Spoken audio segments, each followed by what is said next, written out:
Tinde tung'ang'ane pambane mbele.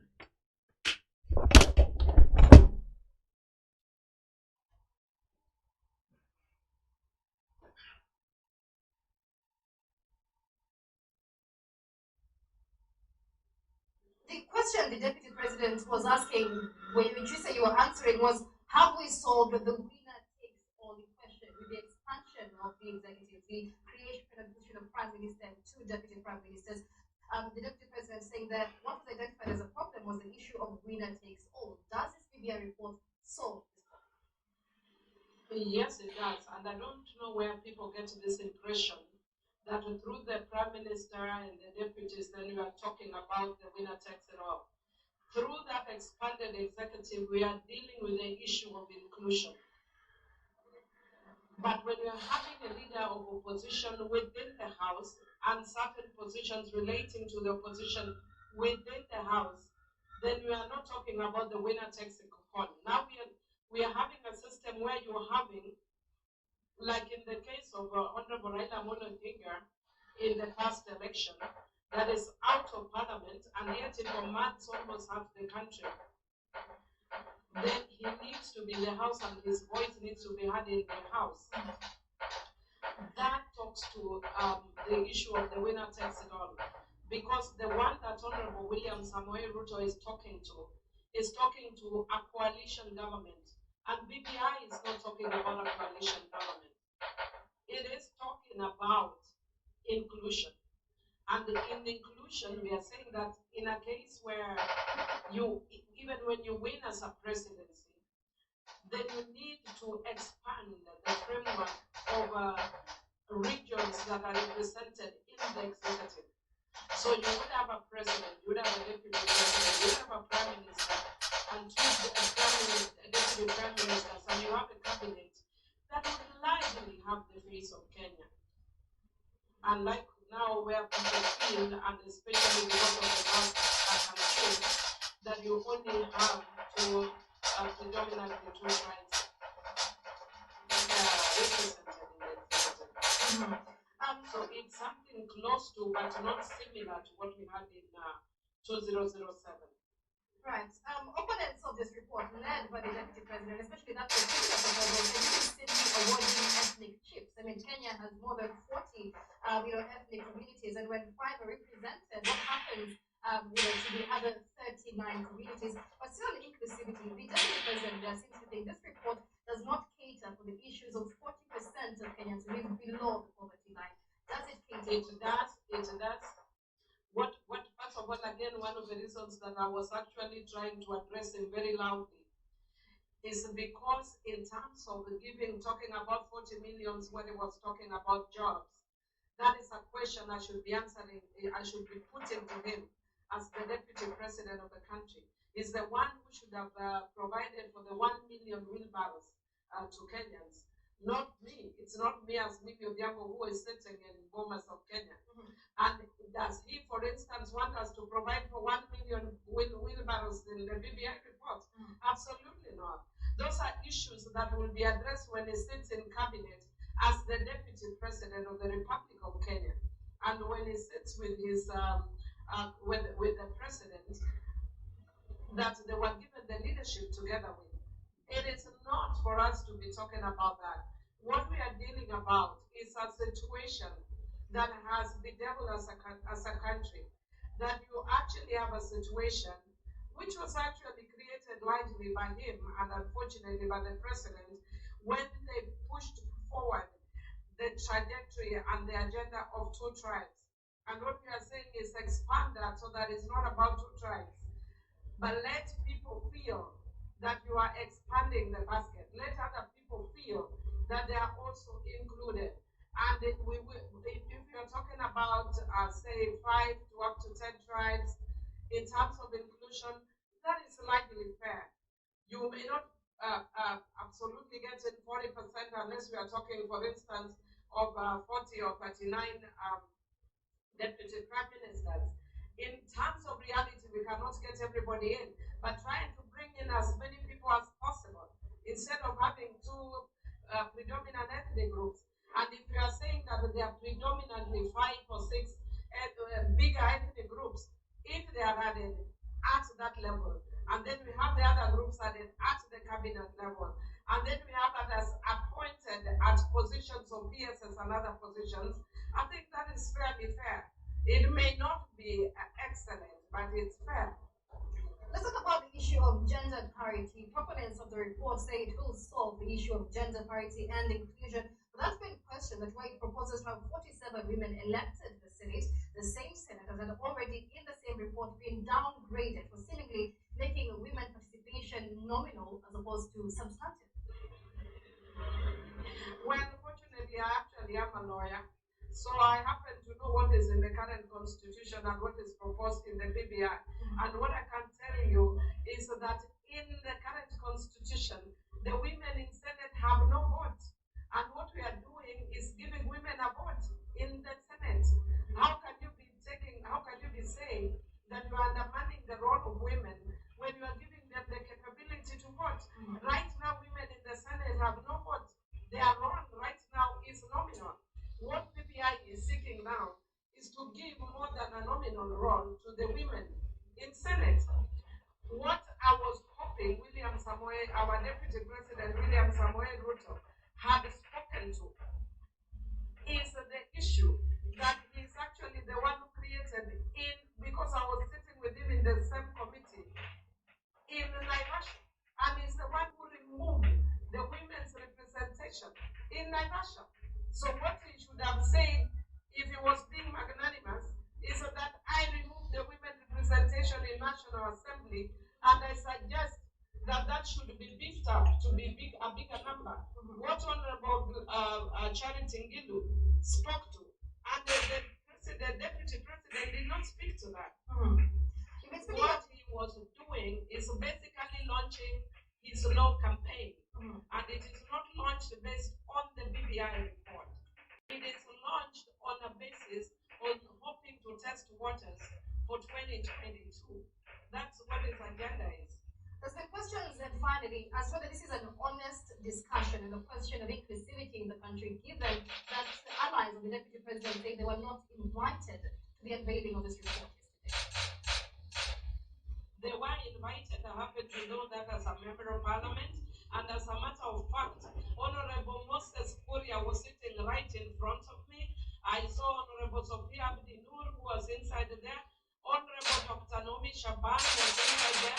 Who invited them? Those are people aligned to Deputy President William Ruto, and there are many, many more who are there. So if my good friend, brother, and friend, Honorable Kimani Chungwa, decided not to come, you cannot compel him. We were picking cards in Parliament, and I found about 5 of them seated having tea, and I asked them, why are you not coming with us to the launch of the BBI? And they said it's a waste of time. And one of them said, I don't have a card. And I gave them the card, and they didn't come with the card. What do you mean they were not invited? They were invited, they chose not to come. Those of them who were keen did come and attended.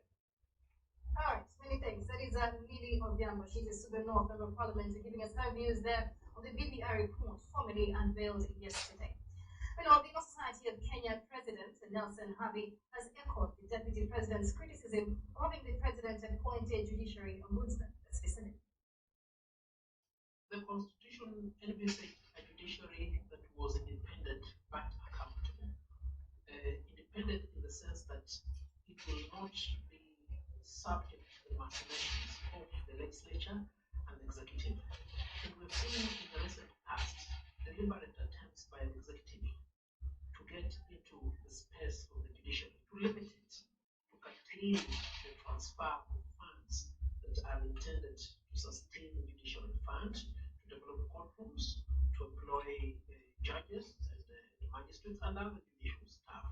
But more importantly, we have seen the executive demand given a greater role in the appointment of judges. Now, how will we fare on with an ombudsman who is appointed by the executive? It will be the greatest derogation of the independence of the judiciary if an ombudsman were to be appointed by the executive. In essence, we'll be having what we would call the government inspector, the Dr. Government inspector.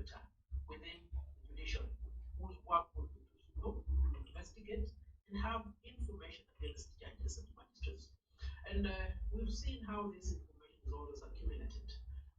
You're told that the NSIS has a dossier for a particular judge. If you have to interrogate that information more thoroughly, you realize it's full of gossip without any facts, without any substance. So, in essence, the executive wants to intimidate the judiciary from inside.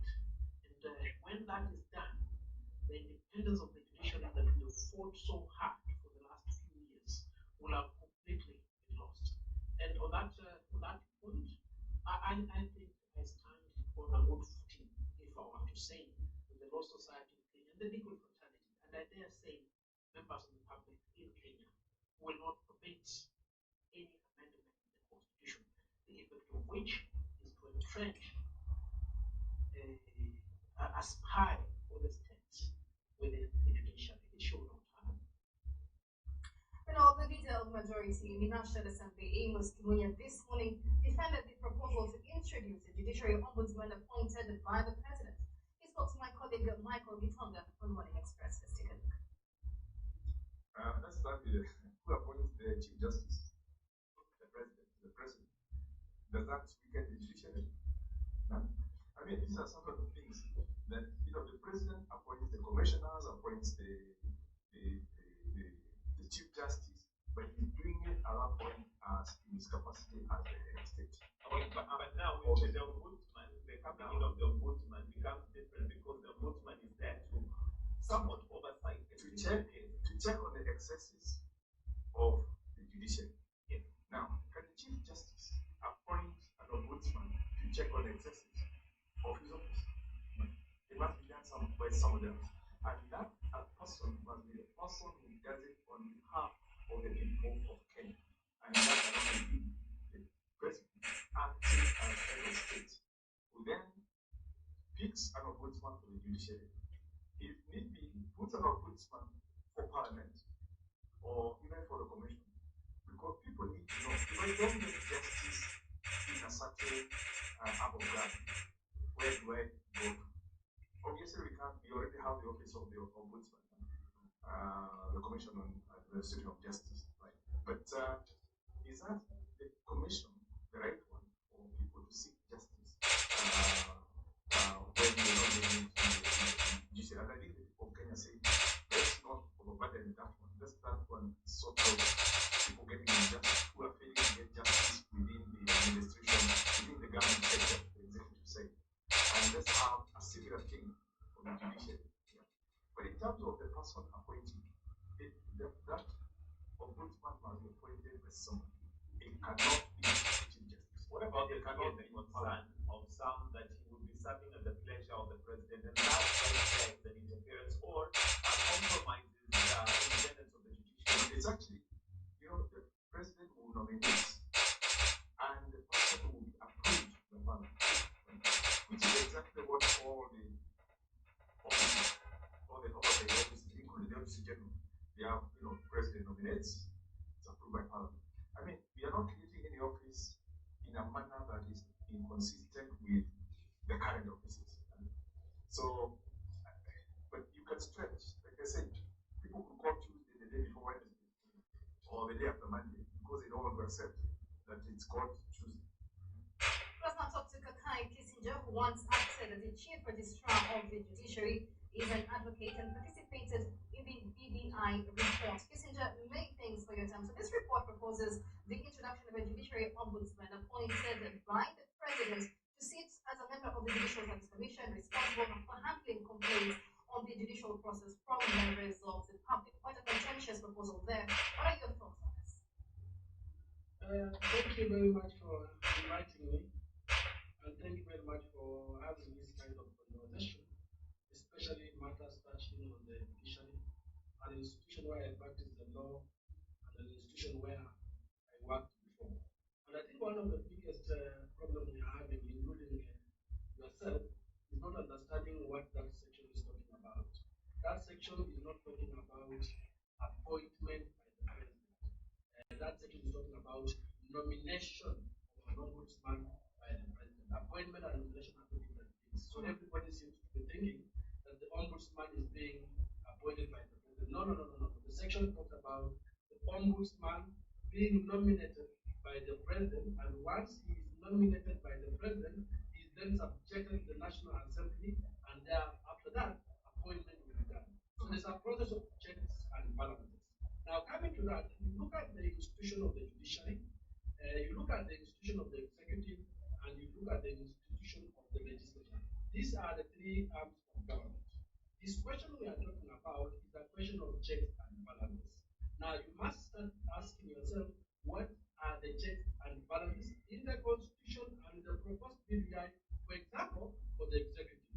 You realize that the executive is being checked. Being checked in the sense that IPOA is being introduced and being made professional and being made independent. At the same time, the police council is being made independent and professional.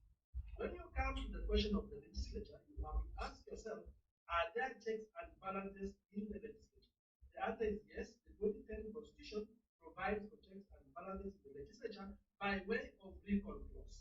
The third arm of government, therefore, will be the institution of the judiciary. Do we have checks and balances in the judiciary? The answer is mixed, and most people are saying no. Now, when you look at the BBI, I'm coming to that shortly. When you look at the BBI report, it's trying to address this thing, trying to address this issue as a concern, the issues that were raised by Kenyans. By and large, the judiciary is one of the biggest beneficiaries of the BBI report because the entire independence of the judiciary, very minimal changes have been done, as opposed to the executive where people are saying it's expanded, as opposed to the National Assembly and the Senate and so forth. Very few changes have been done on the judiciary. The only change that has been introduced to the judiciary is the office of the ombudsman. Now, coming to the office of the ombudsman, this is not a new creation. There currently exists an office of the ombudsman. The holder of that office of the and it has always been the judiciary. The holder of that office of the ombudsman is the current deputy chief justice. Now, the only change which is happening is that people are discussing all the suggestions through the BBI of how you can enforce, enlarge, strengthen that office to ensure that it provides checks and balances to the institution. So one of the things that will happen, therefore, that an act of parliament, if this proposal goes through, will be then established, and that official ombudsman who will be nominated by the president and then taken to parliament for approval will now be an ombudsman removed from the judiciary.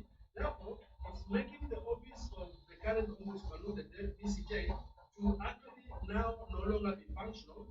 DCJ now can spend more time on writing judgments and doing other legal processes as opposed to administrative work. So the question is it attacking the institution? I don't think it's attacking the institution. Is it strengthening or adding value to the institution? If you have an independent office, completely independent from the judiciary, working in there, the answer would be yes. It will supplement the intentions of the judiciary. The ombudsperson will also sit as a member of the JSC and will provide oversight for the JSC. So I do not think that if the independence of the judiciary is being compromised. As a lawyer, I will never wish the independence of the judiciary to be compromised. You can touch on the executive, you can change as many times as you want. You can change many times as you want the legislature, but you should change the judiciary at all. It should remain maintained independent. All right, Mr. Judge, just one more question very briefly. Does the BBI report touch on the succession of the Chief Justice, considering there is a conversation as to whether to commence recruitment of the CJ before he vacates office? Very briefly. The office of the Chief Justice, as it is in law right now, allows that the recruitment process only kicks in after the CJ vacates the office. So the virtue of the CJ reaching the age of 70 and vacating the office, that causes a lot of action to recruit the CJ. Now that brings a problem of transition. What now the BPI, actually the BPI is proposing, and also there's a bill, which you must know, there's a bill by Muturi Kigano already in Parliament, which is proposing to amend Section 30 of the Judicial Service Act, which now in effect will allow a Chief Justice, the process of recruiting a Chief Justice, to start 6 months before he clocks the age of 70. The only issue is to put it up. The only issue is to make succession neat. Because as it is right now, when our current CJ retires probably in January, the challenge will arise who takes over. Probably the Deputy Chief Justice will take over, or they want to appoint the senior most judge in the Supreme Court to take over. That is very well. All right, many thanks. Okay, this is there. He once acted as the Chief Registrar of the Judiciary, also is an advocate. Many thanks for your time. Now, Tanzania will go to the polls polls on Wednesday for presidential and parliamentary elections. President John Magufuli is standing for a second term in the elections, promising voters his project will establish part of growth in East Africa's third largest economy. However, the private sector complains it is made to pay too high a bill.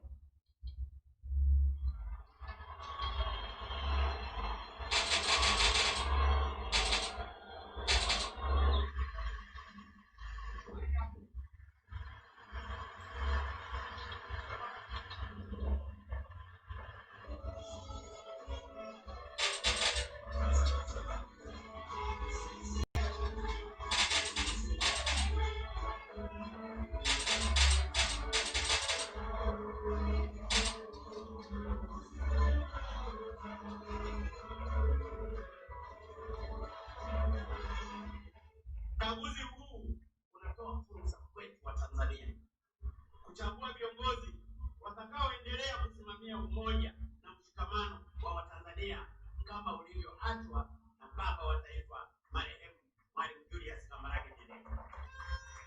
Uchaguzi huu pia utatufanya ama kuwachagua watu wenye nia ya kutuvuruga umoja na mshikamano wetu au kuligawa taifa letu vipande vipande kwa misingi ya ukabila.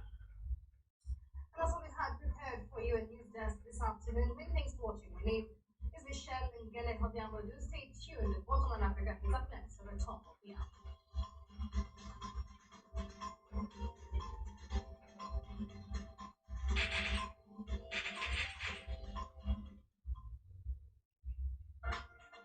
This is PTN News.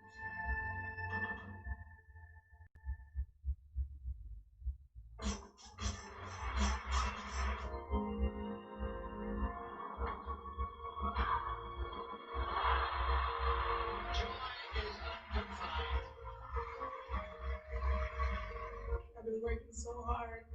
Nimefanya kazi kwa bidii sana kufika hapa na nilikuwa na ari ya kupata hii.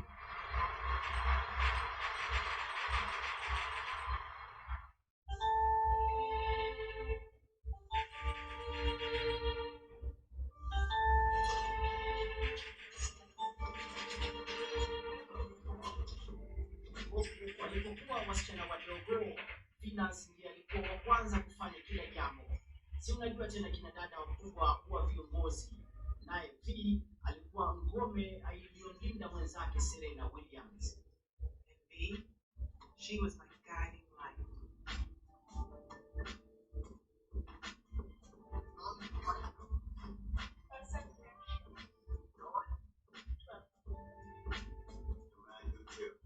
Serena anataka kushinda ile tenisi ya Marekani na Venus anataka ile ya Wimbledon. Tunaamini tutashinda siku moja.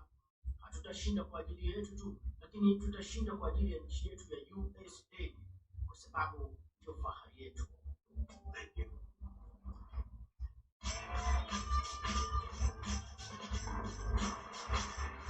Walianza kwa kishindo walipowasili kwenye michuano ya tenisi duniani. Mchezo wa tenisi haukuwahi kushuhudia kabla hapo, kina dada wawili wote wakiwa na talanta za kupigiwa mfano. Walicheza kwa mtindo wa kipekee, kwa busara na ukakamavu. Kwa kweli hawakuwa na huruma kabisa hawa. Ndoto yangu ilikuwa ni kushinda US Open, lakini naye Venus alikuwa na hamu sana ya kushinda ile Wimbledon.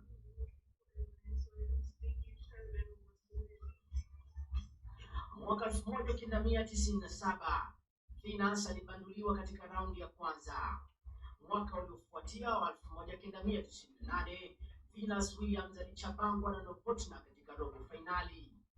Mwaka wa 1999 Serena Williams alitimiza ndoto yake, alishinda mashindano ya US Open huku dadake Venus akitazama kwa fahari kuu, ingawaje mwaka 2000 ungekuwa ni zamu yake. Katika robo finali Venus alipambana na Martina Hingis. Hakuwahi kushinda kwenye mashindano yoyote yale. Wawili hao walikuwa na vita vikubwa uwanjani. Walipambana kweli kweli, lakini Venus hatimaye aliibuka kidedea. Alikuwa amefika fainali ya kwanza ya Wimbledon ambapo sasa angekutana kukutana na Serena Williams, dadake watoka nitoke. Wakaambizana kina dada hao, Sasa itakuwaje shoga wangu? Sote tuna ndoto ya kushinda Serena. Ni mkali sana, ana uwezo mkubwa na ananijua ndani nje ya mchezo wangu.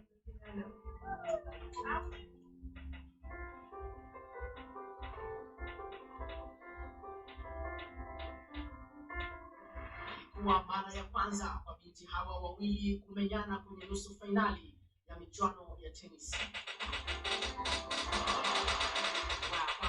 Tumetoka mbali sana.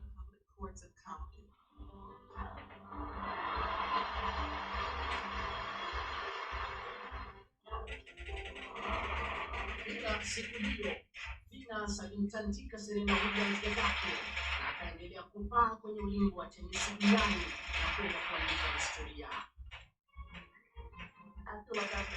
Nahisi nimefikia upeo wa mchezo wangu, kwa hivyo fursa ikijitokeza nitaeleweka.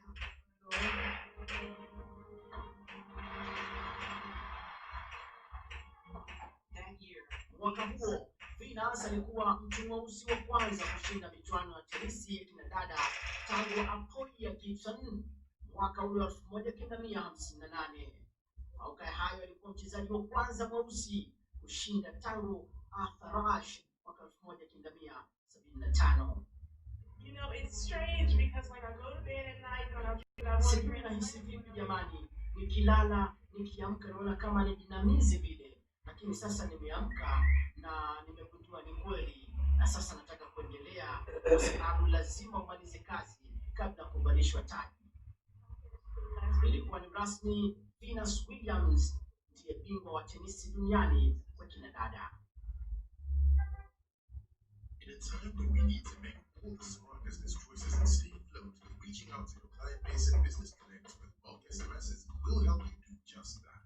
We're talking big bulk discounts for big bulk purchases of 1 million and more SMSs for 25 cents per SMS for 30 days. Now that's a big bulk deal. So what are you waiting for? Get this amazing SMS package deal and start sending out those important messages so you can keep your business growing. Simply visit fast.standardmedia.co.ke for this amazing business deal to keep your business growing. Call our hotline number on 0719 or send an email to fast@standardmedia.co.ke. SMS, strengthen business. An interpretation to be made, it must be anchored on the evidence that is used, the prevailing circumstances, the legal philosophy, and the public interest. Disinformation, escalation, de-escalation, and ultimately, this is about the dynasties versus the hustlers and the handshake, all of those in one man. We must be very careful from somewhere rescue team politics. Let me tell you, the position of leadership in this country is more powerful than personal charity. Look at how they use the law and the constitution of this country. When you listen to Justin Muturi, he speaks as though the constitution is an inconvenience in this country. Whatever comes out of your mouth comes the benefit of intellect, reason, and rationale. This is Kenya's premier Sunday morning political broadcast, where, as always, we debate the biggest political and policy issues in the Republic.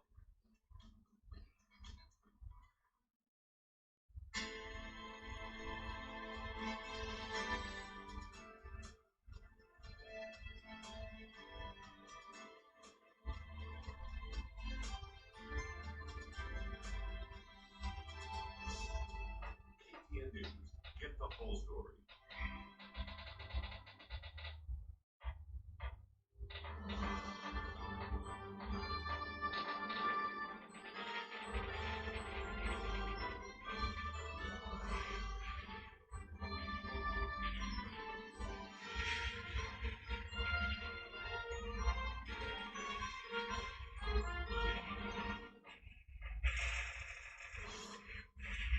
Sectarian and political tension remaining on Tanzania, the semi-autonomous Zanzibar is due to hold elections for president, legislators, and local officials on Wednesday.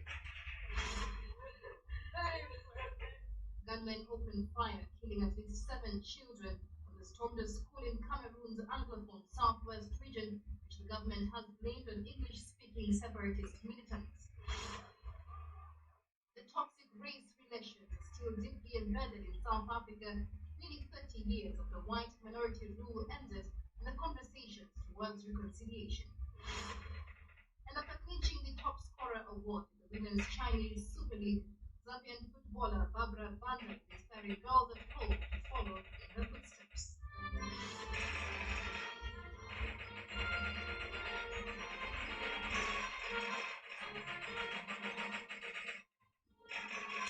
Hello and welcome to Bottom Line Africa, the show that takes you around the continent and beyond in just under 60 minutes. My name is Michelle Ngele Obiang. Welcome to the show. The Tanzanians go to the polls tomorrow, the 28th of October, and President John Magufuli is expected to win re-election despite a spirited challenge from opposition leader Tundu Lissu and accusations from rights groups that he suppresses individual freedoms and dissent. Magufuli, aged 60, represents the ruling Chama cha Mapinduzi CCM party, is expected to face off in a crowded field of 15 presidential contenders in Wednesday's vote. Nicholas Wambua with more details. President John Magufuli is standing for a second term in the elections. He promises voters his projects will turbocharge growth in East Africa's third largest economy, even as the private sector complains it is being made to pay too high a bill. The 60-year-old president's nickname, the bulldozer, is testimony both to his fondness for massive public works and his reputation for pushing through policies despite opposition. Uchaguzi huu unatoa fursa kwetu wa Tanzania kuchagua viongozi watakaoendelea kusimamia umoja na mshikamano wa Watanzania kama ulivyoachwa na baba wa taifa marehemu Mwalimu Julius Kambarage Nyerere. Uchaguzi huu pia utatufanya ama kuwachagua watu wenye nia ya kuvuruga umoja na mshikamano wetu au kuligawa taifa letu vipande vipande kwa misingi ya ukabila. Baba wa taifa aliwahi kusema, ukiona mtu anatafuta madaraka kwa misingi ya ukanda au ukabila, ujua amefilisika kisera na anapaswa aogopwe kama mkono. At least a dozen candidates are vying for the presidency, but the primary challenger is Lissu of the opposition party for democracy and progress, known as Chadema. Lissu returned to the country in July after 3 years in Belgium, when he was recovering from a 2017 assassination attempt in Tanzania. The kind of violence that we are seeing, we're beginning to see, is different. This time, the regime is scared, and they are going to be very, very violent, because in a free and fair election, we will win fair and square. Voters also will choose legislators 264 in Tanzania's National Assembly and 50 in House of Representatives of the semi-autonomous region of Zanzibar, as well as thousands of local government councillors. Critics of Magufuli's administration accuse him of suppressing individual freedoms, political opponents, and the press, and of narrowing the space for civil society groups. The government has built up a formidable arsenal of laws to stifle all forms of dissent and effectively clamp down on rights to freedom of expression and peaceful assembly. Ahead of the vote, Amnesty International charged in a report this month. Earlier this month, Lissu's campaign was suspended for a week by the National Electoral Commission for allegedly using seditious language and other violations. The Chadema party called the charges unfair, but agreed to the suspension. Lissu, 52, says he would work to ensure rights, social justice, and development in the East African country of 60 million. It has been a fiercely contested election campaign in Tanzania as a semi-autonomous state of Zanzibar. The results could trigger another potentially violent fallout between the governing party and the opposition following the disputed election 5 years ago. Most ordinary islanders hit hard by a decline in tourism due to the spread of COVID-19 want economic change. Here's Rebecca Bururi with the details. Zanzibar and mainland Tanzania are due to hold elections for president, lawmakers, and local governments on Wednesday, October 28th. Zanzibar has previously been rocked by post-election violence in 2001, resulting in the death of more than 35 people. Both parties have now held their final rallies at a recent gathering for the ruling party, Chama cha Mapinduzi (CCM). Its flag bearer, Dr. Hussein Ali Mwinyi, appealed for peace. We must continue to build on our unity and solidarity of our people. Let us not allow any space for discrimination of any kind in Zanzibar, be it discrimination based on our origins, regardless if you're from Pemba or Unguja. We must fight all types of discrimination and build the oneness of our country.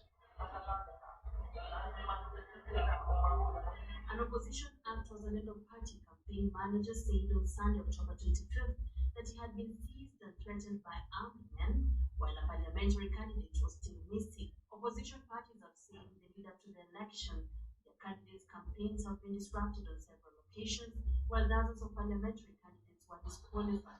Since 1995, there was no free and fair election in Zambia. In this time, 2020, it's the same like there was no free and fair election because if we started on a voter registration board, many members from ACT, from opposition, were removed. This means that the government is not needing the free and fair election. They remove your people because they need to cheat. So I don't think that there is fair and fair election. The government has previously denied clamping down on dissent. There is disquiet. There is a heavy contingent of, anti-riot police and military that has been deployed to Zanzibar, especially Pemba. And so one thing that I know is that there is tension.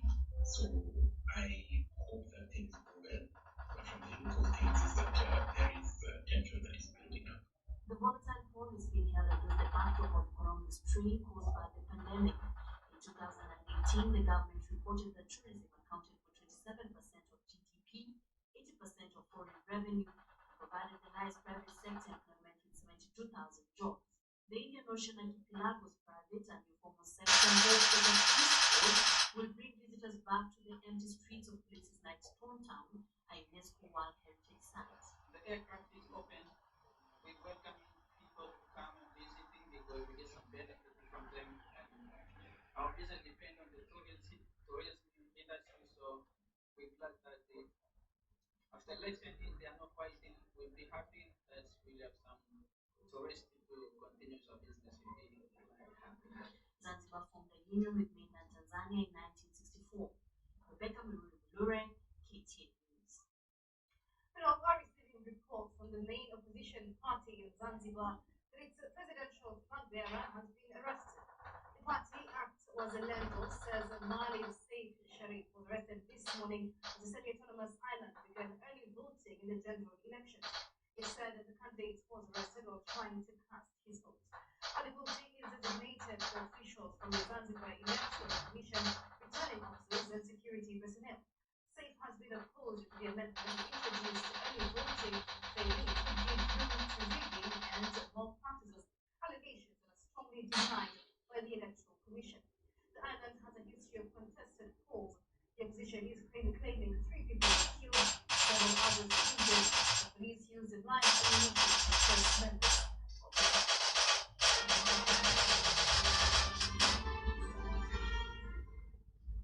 Criminal protesters to the streets in Cameroon after a massacre at a school in the Anglophone southwest of the country, which the government has blamed on English-speaking separatist militants. Gunmen stormed the school in Cameroon on Saturday and opened fire indiscriminately, killing at least 7 children and wounding about 8 more in the regional separatist insurgents operate. As Claude and Guardi carries the wounded daughter away from the scene of the school shooting, pleading with her not to die. She said she wouldn't disappoint him. On Sunday, 12-year-old Remy succumbed to her wounds. The 7th child dead in Saturday's attack in the Cameroonian town of Kumba. I had so much hope for Rennie, so much hope. Now she's gone. No one has claimed responsibility for the killings in the southwest region, where separatists have been backing the government since 2017. Jim Guan says he saw them. The carpenter was at his work shed near the school when he says 12 gunmen rode by on 4 motorbikes. One of them was carrying a rocket launcher. After what Ngwani describes as sustained gunfire, they drove back again. He went to see what had happened and found a man carrying his daughter. She was covered in blood. I know she struggled to live. If she didn't battle for her life, she would have died immediately when she was shot. It's not clear if the attack is linked to the secessionist battle for an independent state, but what began as protests in Cameroon's English-speaking southwest and northwest regions against perceived dominance by the francophone majority has descended into violence. Both sides accused the other of atrocities, but Ngwani laid his daughter's death at the door of the government. Blame mostly not the government, because if the government don't stand up, I blame the government for everything. The government should have admitted that they are unable to win this war. They are in a position of power, whilst we are the ones affected. They have enough money and they don't care about us.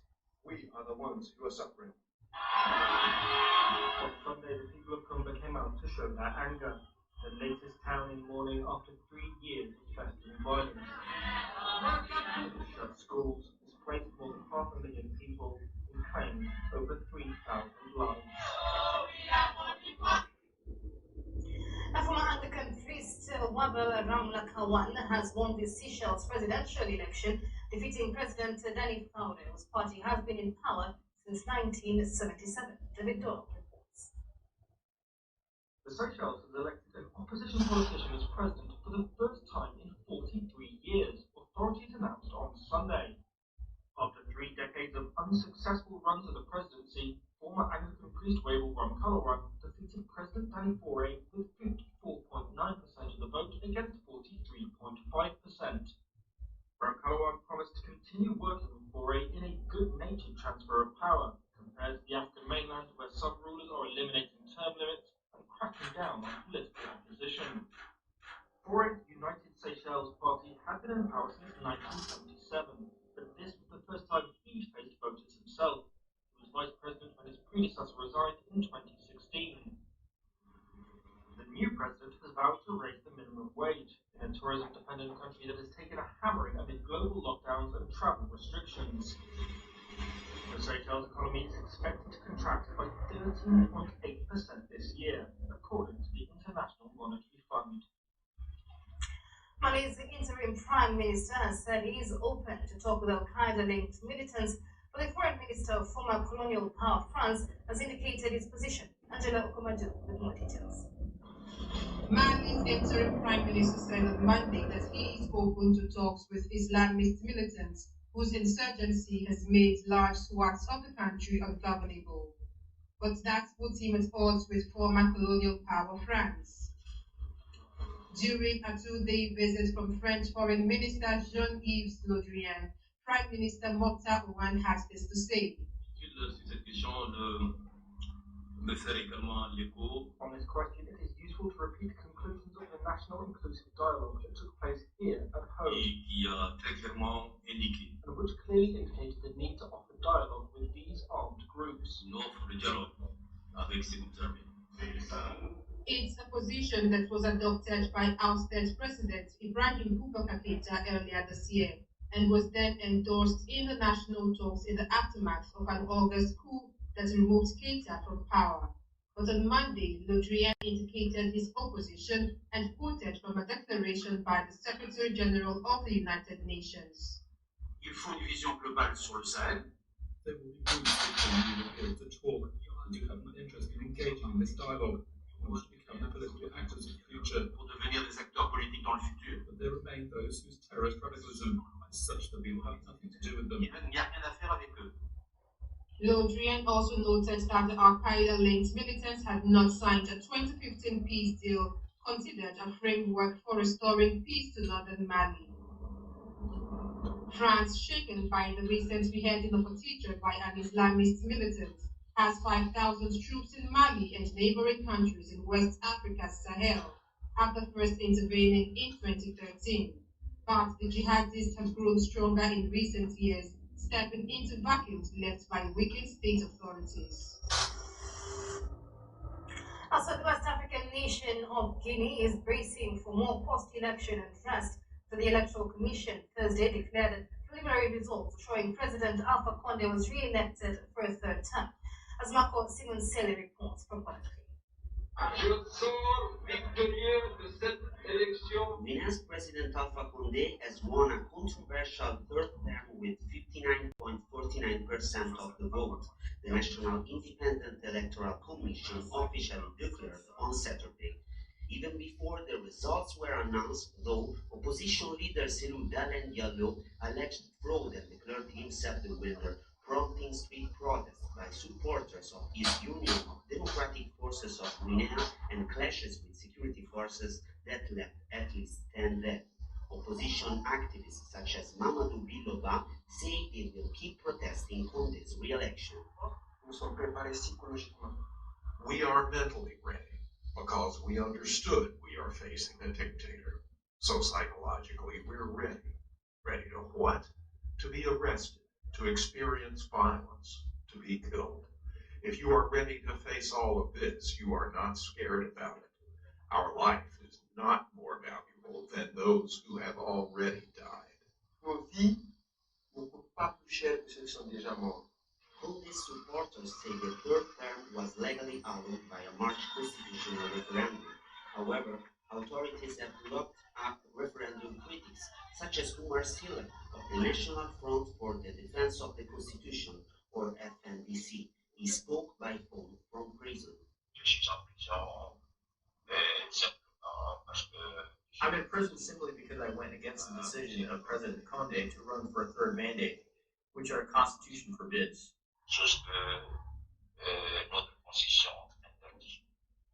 Amnesty International says dozens of protesters have been killed and wounded this year in election-related violence, but no security forces have been held responsible. It's just if you count now the countries living under an impunity cover, everyone denounced it. We human rights activists denounced it. Political figures denounced it. But until now, there are no investigations. Fighting Guinea's political standoff appealing to back down, security forces are bracing for more post-election unrest. Opposition movement for democratic change members protested outside the Zimbabwe embassy in Garobone, Botswana on Monday, saying contrary to ZANU-PF's suggestions, Western targeted sanctions are not hurting the country. They say targeted sanctions imposed on some ruling party officials should not be lifted until there are tangible reforms. You're not supposed to stop people getting inside.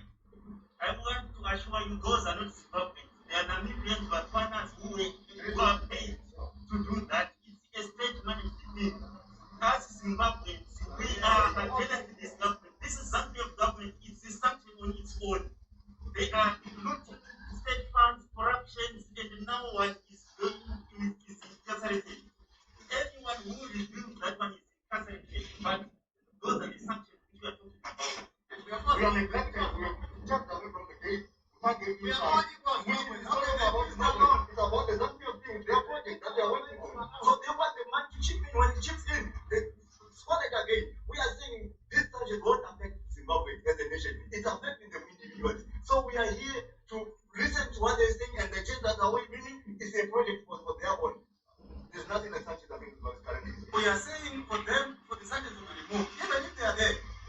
Us, we are the victims of sanctions because Zambia is mistreating us.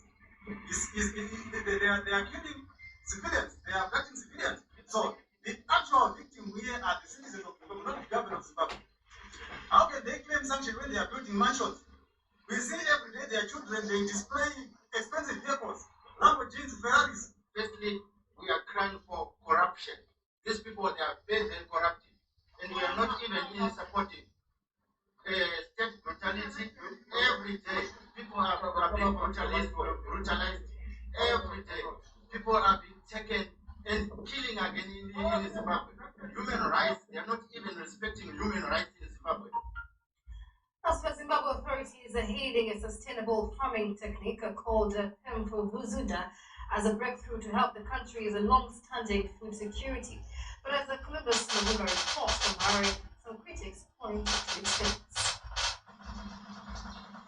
Zimbabwe is hoping to one day regain its former title as the breadbasket of Southern Africa. 52-year-old George Namakawa is one of millions of farmers authorities are training under a program,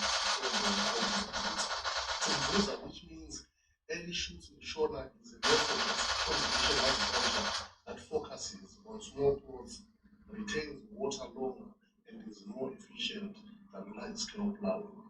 It is easy to maintain. At the same time, it gives more food to the nation. UN's Food and Agriculture Organization (FAO) has trained government officials on the method to help combat food shortages that have plagued Zimbabwe for over a decade. Zimbabwe's government has touted the program as a possible food security solution, but the UN's World Food Program knows it is still providing food aid to about 8 million Zimbabweans, more than half the population. I think it will take a bit more time to really work towards zero hunger and eradicate the problem altogether. Early shoots farming has its limitations, says Mandela Nkuni, a former agriculture economics professor who now directs a charity focused on farming innovation.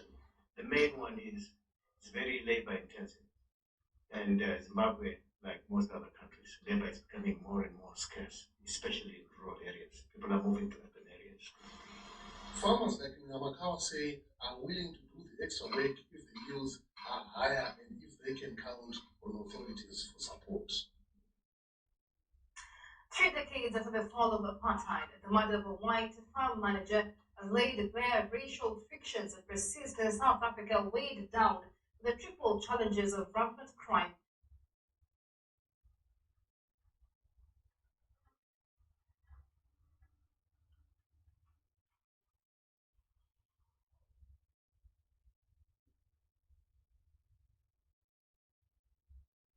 Weka mwingine akamupindulia anaweka wakwao, basi nikaweka wakili mkubwa. Sasa hiyo wakili ndio alipindua hiyo makaratasi, hata title deed kawa yangu akarudisha makaratasi. Sasa hawa tukawa na kesi milimani, nikafanya kesi miaka hii. Hatimaye alishinda kesi japo kwa gharama kubwa. Kila mtu iko kwa bwana yake, ende akapewa na bwana yake. Hiyo shamba ni yangu na hakuna mtu itakupa. Baadhi ya mashirika binafsi sasa yanajitokeza kuwaliwaza na kuhamasisha wakongwe kwa njia mbalimbali, na haswa kuhusiana na masuala yanayowahusu moja kwa moja. Katika uwanja wa Komaro tunakutana na akina mama hawa wakiendeleza upishi wa vyakula tofauti tofauti. Kila Jumanne na Ijumaa takriban wakongwe 300 hukutana chini ya mwavuli wa County Truckers kuliwazana kwa kunywa, kula na hata kufanya mazoezi ya kunyorosha misuli kabla ya kurejea makwao.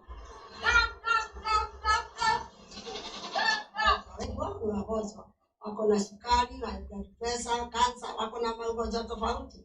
Wengi wao ni kutoka sehemu mbalimbali Nairobi na wana umri wa miaka 70 na zaidi.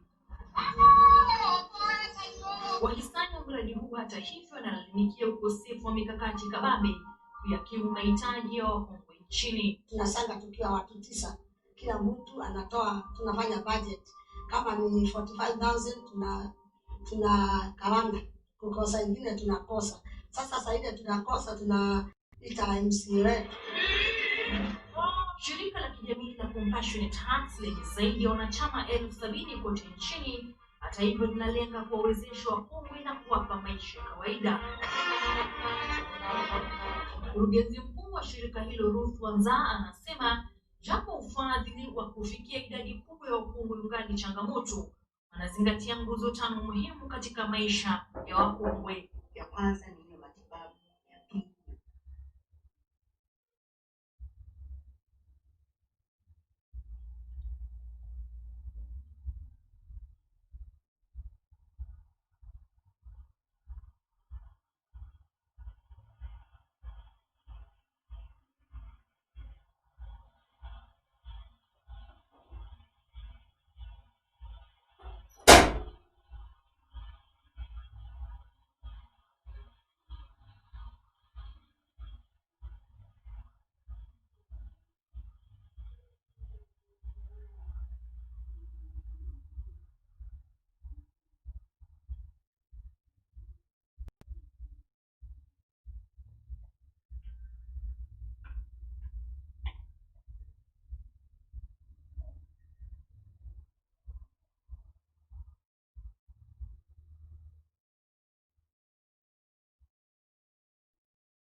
ya nne ni wakati tunafunza kutumia certified seeds, clean seeds, ndio uweze kupata mafuno ya kutosha.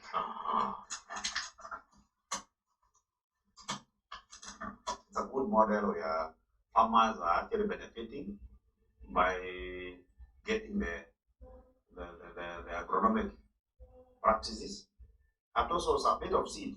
Some seed is coming out of the project because the project was procuring certified seed, giving to farmers who would multiply and get a bit of seed. Not so much, but some seed was also available, and it's good that farmers were able to get a few tons of seed.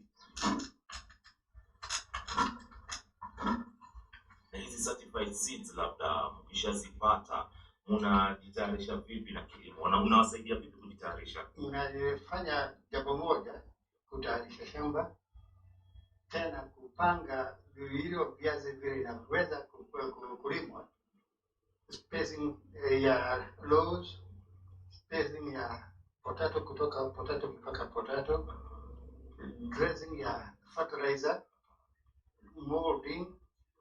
Sasa mambo hiyo yote ya kuondoa kwekwe na kupiga madawa, hiyo mambo yote ninawafunza ndio waweze kwenda kuinua maisha yao huko nyumbani. Unapozungumzia kupiga madawa, ni kumaanisha kuweka zile fertilizer, mnatumia kemikali ama mnatumia mbolea?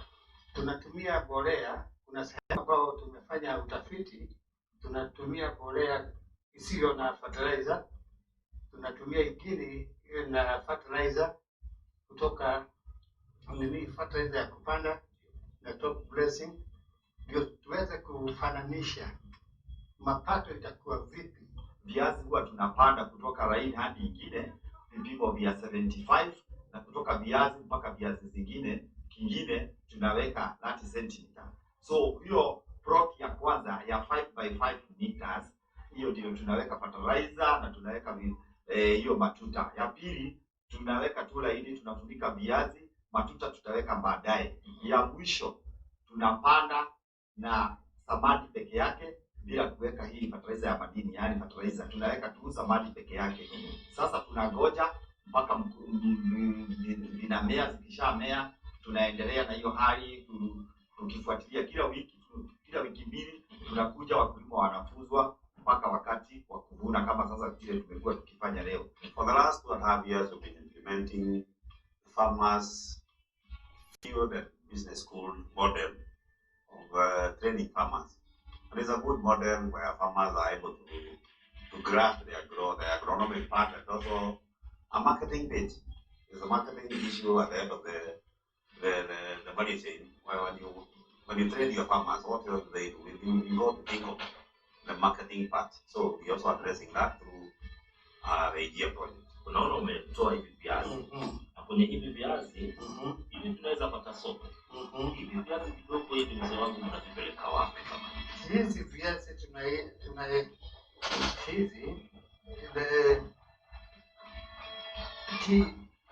sisi hapana tupa.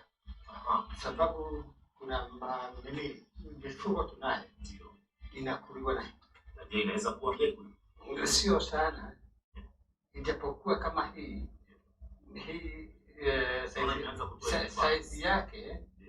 size yake inaonyesha ya kwamba ukipanda inaweza kukupa mazao, lakini hii iko chini ya hii haiwezi kupata mazao yake. Na sasa kwa maana itakuwa kama kwekwe ndani ya shamba, uiondoe. Okay. Yes. Vizuri sana. Je, tangu mwanzo kupata mafunzo kama haya umeimarisha mazao, umepata biashara vizuri? Biashara imekuwaje? Sasa mambo ya biashara, ijapokuwa tumefunzwa kama mambo ya marketing, hii jambo ndio sasa iko kwa meza. Kwa maana sasa tumepata kile tulikuwa tuna haja naye, mapato tunaye. Sasa ni wapi itakwenda? Sasa hiyo ndio tuko sasa, ili tuweze kujua tukilima ni wapi mazao hiyo tutaipeleka.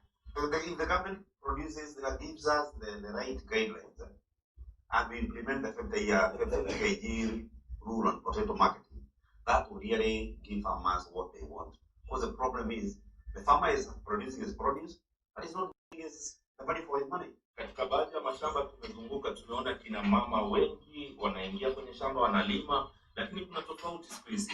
Wazee, namuona kijana hapa pia analima. Hivi mliamua nini mpaka muamue muingie pia ninyi kwenye biashara kama hii? Zamani ilikuwa ni kazi ya kina mama. Yes. Sasa kuna jambo ambao ni muhimu sana. Ndani ya boma kuna watu wawili tofauti. Kuna mzee na kuna mama. Hii ni watu wawili tofauti. Na hao watu wawili wako ndani ya hiyo boma, lazima waungane, wafanye kazi ya boma yao wakiwa moja, ndio waweza kuwa wameinua kwa kile watakuwa wanafanya. Ikiwa ni ng'ombe wanafunga, wailishe na malisho ambayo itawapatia mapato. Ikiwa ni ukulima, washikane pamoja ili waweze kuinua maisha yao kwa mapato ambao wataipata. Unajuaje wakati viazi vimekomaa?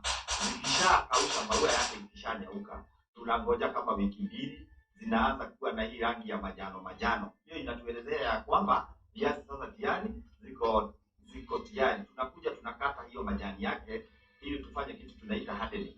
Kwa sababu viazi zikitolewa hiyo maganda na siku hiyo mchune zitachipuka.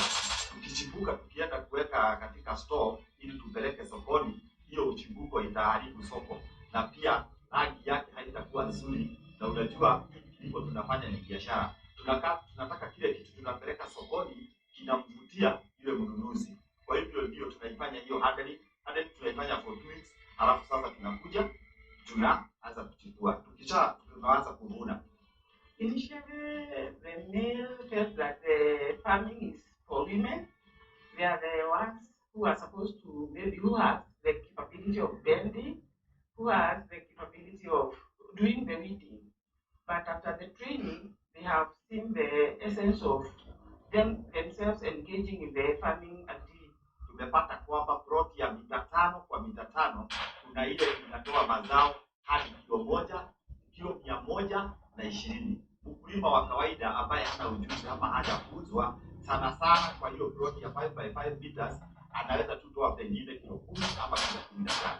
Kwa hivyo tumeona tofauti, hata wakulima wenyewe wameshangaa, wamesema kweli viazi bado ziko hapa Kinango na tunaweza zalisha na tukaweza kushibisha taifa nzima la Kenya. The government tried to do the 50 kg rule on potato marketing, and it was still a challenge because farmers are farmers, and we also have middlemen, but we had our own challenges there. So the main challenges were seed and the failure of marketing.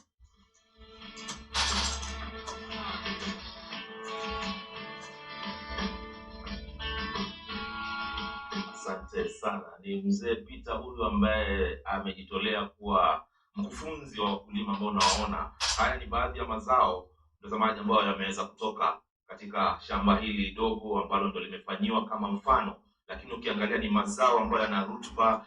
Viazi viko tayari kuingia katika biashara na kwenda kwenye soko na kupata kuuzwa na pesa zije, na pesa zitakuja. Anaposema ni kwamba siku hizi wanafanya kila kitu kwa pamoja, sio ile swala la kuachia kila kitu mama, baadaye mzee anatokea sehemu wakati wa mwisho tu na kuweza kufaidika na pato. Ila sasa kila mtu anachuma kupitia nguvu zake kwenye shamba kama hichi. Wacha tuangalie vile ambavyo wameendelea kulima na wanavuna hivi sasa. Tutapa fursa na tuweze kupata picha zaidi za namna ambavyo wanaendelea kuvuna.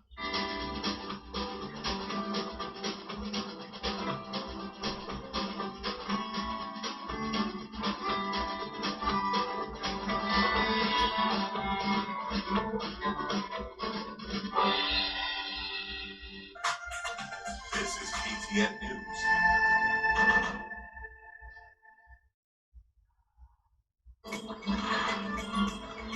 There's an indescribable appreciation for the things that get taken from us, especially if we get to experience them again. In the face of COVID-19 and the great outdoors were taken from us, we couldn't take trips across counties to our favorite spots, whether for luxury, a great time with the family, or any other reason for that. that. But with the Ministry of Health guidelines, guess what? We can do it all again. With Travelog magazine, you can now get the latest news on the places to visit for getaways, fine dining locations, follow up on conservation projects, and stay in the know with what's happening in the motoring industry. So, with Travelog, you have the best planner on your team. Better still, for updates on what's new in the meantime, between time, be sure to visit travelog.ke or check out our social media pages on Facebook and Instagram for a taste of what Kenya has to offer. Travelog, Jione Kenya.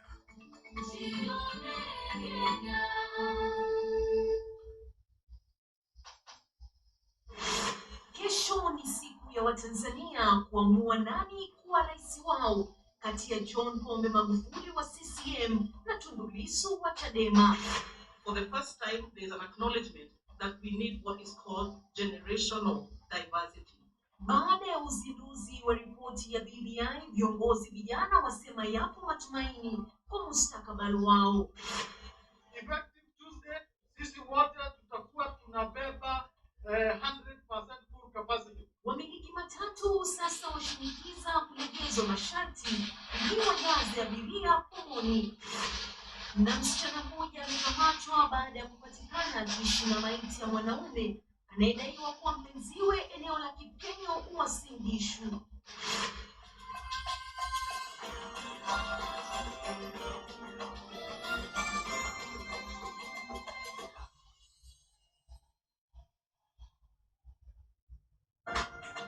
This is PTN News.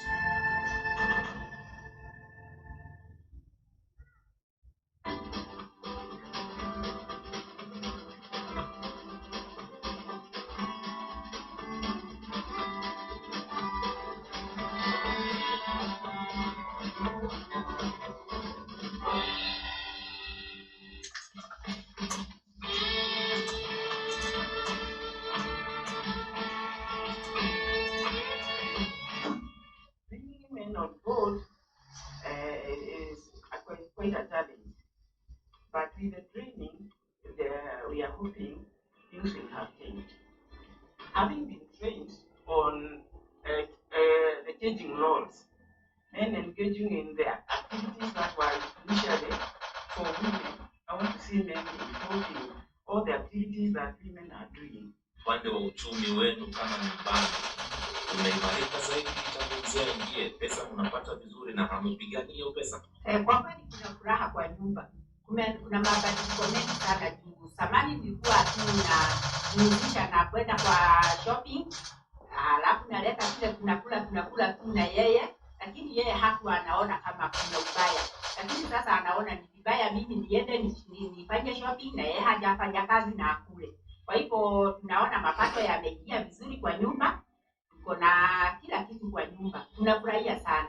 Naona sasa hivi mzee kwa nyumba pale anaendelea kuvuna zile green peas, anazichukua vizuri. Maanisha kwamba zile ziko tayari kwenda kwenye soko. Soko lenu kubwa hapa ni lipi? Kuna soko yenyewe tunapeleka Naivasha.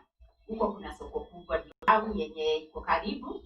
Tunapeleka hata kuna zingine tunapeleka Nairobi na zinanunuliwa kwa uzuri sana na bei ile ya juu. Sasa hata tumesomeshwa juu ya good marketing, tunafanya marketing, tumeenda kwa marketing, tunaona wale wananunua vizuri ndio tunauzia. We want to maybe to encourage other men in other fields to assist their women in maybe in the farming activity, so that whatever they get from the farming, they can make decisions together. If it is the issue of money in the household, let it not be the man alone making decisions, so that they don't. Let them make decisions together for the betterment of the family. Mara nyingi unakuta mazao yanayotoka hapa ni mazao ambayo yanafaidi familia katika nyumba na kuwapatia lishe bora, mkipenda nutrition. Ndio maana leo tumepatana na mama kijana. Mama, kuendelea nini hapa?